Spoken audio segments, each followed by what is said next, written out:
लुटेरांक target रे मंदिर शेष रे मंदिर कबाट भांगी मंदिर भितरु प्रभु माधवानंदंक रूपा मुकुट समेत अन्यान्य सामग्री चोरी कले लुटेरा। पुरी जिला काकटपुर थाना अंतर्गत स्थित माधवानंद मंदिर कबाट भांगी रूपा मुकुट सहित अन्यान्य सामग्री मध्य निकटस्थ पूजा सामग्री दुकान किछि सरंजाम विलंबित रात्रि लुटेरा मंदिर फाटक भांगी मंदिर भितर थिबा अनेक आसबाब पत्र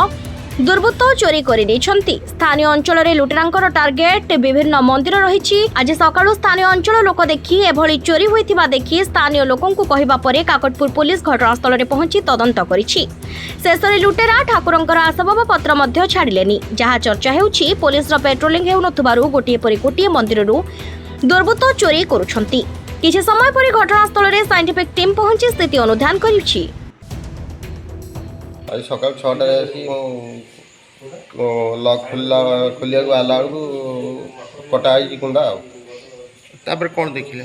देखली हाथ कट खोलीगला देखली ठाकुर आखि ना हारटा जो पिंधे ना कौन आप सन्देह कर आगुरी भी अनेक थर चोरी आगु 3 थर आ चोरी केते टंकार हार हम आखि हार रूपार हाराहारी लक्षे पाखापाखि हम एवं पुलिस घटनास्थल पहुँची कौन आप कहे पुलिस जस्ट आसिक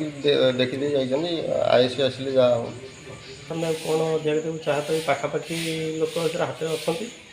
बाहर भी तो लुटरा अच्छा प्रथम आम तो सकाल आसी देखबार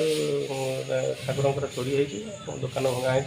3टा खोला ड्रिल मेसीन थाना को जनाला थाना आसिले पुलिस गाड़ी आसिले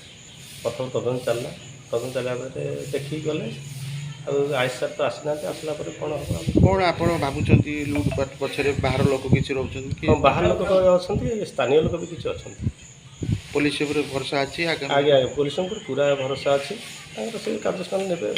काकटपुर मलय बेहरा रिपोर्ट संचार लाइव।